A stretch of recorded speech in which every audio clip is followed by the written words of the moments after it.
এই খাজা বা গজাটা অনেকেই ঘরে তৈরি করতে ভয় পান, কারণ এর জন্য অনেক বড় একটা রুটি তৈরি করতে হয়। সো বড় রুটি তৈরি করা ছাড়া কিভাবে ছোট ছোট লুচির মতো রুটি তৈরি করেই এইরকম পারফেক্ট মুচমুচে খাজা বা গজা তৈরি করতে হয়, সেটাই আজকে দেখাবো। আপনারা চাইলে এই খাজাগুলোকে প্রায় 1 মাস পর্যন্ত সংরক্ষণ করেও খেতে পারবেন। তো চলুন দেখে নেওয়া যাক কিভাবে তৈরি করতে হয়। এর জন্য এখানে আমি একটা মিক্সিং বোলের মধ্যে নিয়ে নিচ্ছি মেজারমেন্ট কাপের 2 কাপ পরিমাণ ময়দা। চেষ্টা করবেন ময়দাটাই ব্যবহার করার জন্য, এতে করে এটা বেশি ভালো হয়।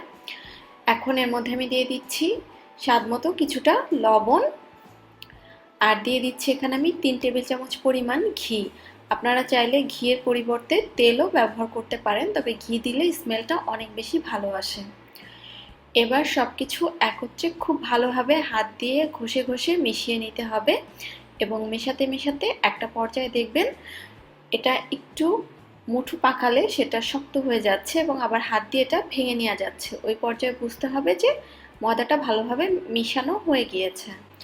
এখন এর মধ্যে আমি নর্মাল তাপমাত্রার কিছুটা পানি দিয়ে একটা মসৃণ ডো তৈরি করে নিব।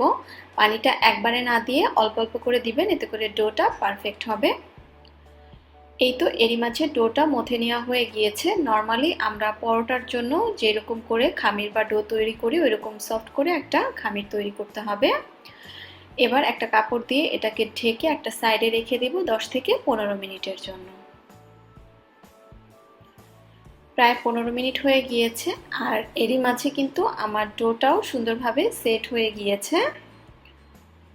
এখন এই ডোটাকে আমি মিনিট খানিক আবারও একটু মথে নিব। ডোটা মথে নেওয়ার পরে এবার ডোটাকে আমি দুটো টুকরো করে ভাগ করে নিলাম। একটা অংশ সরিয়ে নিচ্ছি, আর এই অংশটা হাত দিয়ে একটু রোল করে নিচ্ছি। হাত দিয়ে একটু রোল করে নেওয়ার পরে এবার ছোট ছোট লুচি তৈরি করা যাবে এরকম করে ডোটাকে ছোট ছোট টুকরোয় ভাগ করে নিচ্ছি। টুকরোগুলো ছোট ছোট করবেন, মানে এক একটা লুচির মতো তৈরি করা যায় এতটুকু ছোট করে নেবেন। এখন বাটিতে সবটুকু ডো নিয়ে এটাকে ঢেকে রেখে দিতে হবে যাতে উপরটা ড্রাই আউট না হয়। এখানে আমি অল্প একটু লেচি করা যায় এরকম একটা ডো নিয়ে নিয়েছি। এখন এর উপরে আমি একটু কর্নফ্লাওয়ার ছিটিয়ে দিচ্ছি। চেষ্টা করবেন অবশ্যই কর্নফ্লাওয়ারটা ব্যবহার করার জন্য। এখন অনেকেই প্রশ্ন করতে পারেন কর্নফ্লাওয়ারের পরিবর্তে ময়দা ব্যবহার করা যাবে কিনা। সেটা আমি ভিডিও লাস্টের দিকে আপনাদের বলে দিব ময়দা এবং কর্নফ্লাওয়ার দুটো ব্যবহার করলে পার্থক্যটা কি। পাতলা করে একটা রুটি বেলে নিতে হবে ছোট ইলেচিটা দিয়ে এরকম করে। খুব যে পাতলা করতে হবে তা না, জাস্ট একটা ছোট রুটি করে নিতে হবে। এবার এই রুটিটার উপরে আমি কর্নফ্লাওয়ার দিয়ে খুব ভালোভাবে হাত দিয়ে ঘষে ঘষে মেখে দিব, যাতে করে সব সাইডে কর্নফ্লাওয়ারটা লেগে যেতে পারে। কর্নফ্লাওয়ারটাকে ভালোভাবে রুটির গায়ে লাগিয়ে নিতে হবে।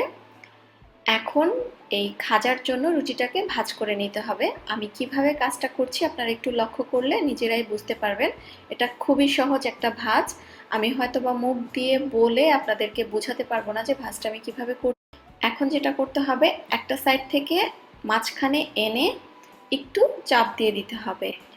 এখন আঙুলে সামান্য একটু পানি নিয়ে এই জায়গাটায় ভিজিয়ে দিতে হবে এবং অন্য সাইডটা এনে মাঝখানে বসিয়ে দিয়ে উপরের যে লেয়ারটা সেই লেয়ারটা একটু পানি দিয়ে এটাকে হাত দিয়ে একটু চাপ দিয়ে সেট করে দিতে হবে।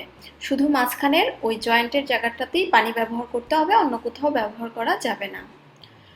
এখন এটাকে আমি বেলে নিব। এর জন্য নর্মালি জাস্ট একটু প্রথমে লম্বা করে তারপরে সাইড দিয়ে একটু পাতলা করে বেলে নিলেই হবে। আপনাদেরকে অতিরিক্ত পাতলা করতে হবে না, একটু মোটা থাকলেও কোনো সমস্যা নেই। এইরকম করে এটাকে বেলে নিতে হবে। দেখতেই পাচ্ছেন লেয়ারগুলো কিন্তু বোঝা যাচ্ছে। এভাবেই এখন আমি সবগুলো বেলে নিব। চুলায় একটা হাঁড়িতে আমি বেশ কিছুটা তেল গরম করতে দিয়েছি। তেলটাকে প্রথমে ভালোভাবে গরম করে নিতে হবে। তেলটা ভালোভাবে গরম হয়ে যাওয়ার পরে এর ভিতরে খাজাগুলোকে ছেড়ে দিতে হবে। খাজাগুলো গরম তেলে ছাড়ার পরে দেখবেন সাথে সাথেই এটা তেলের উপরে ভেসে উঠবে। তেলের উপরে ভেসে ওঠার পরে একটু এভাবে ডুবিয়ে দিবেন তেলের মধ্যে, এতে করে ফুলতে সাহায্য করবে। যখন তেলের উপরে খাজাগুলো সম্পূর্ণ ভেসে উঠবে ওই পর্যায়ে চুলার আঁচটা মাঝারি করে দিতে হবে।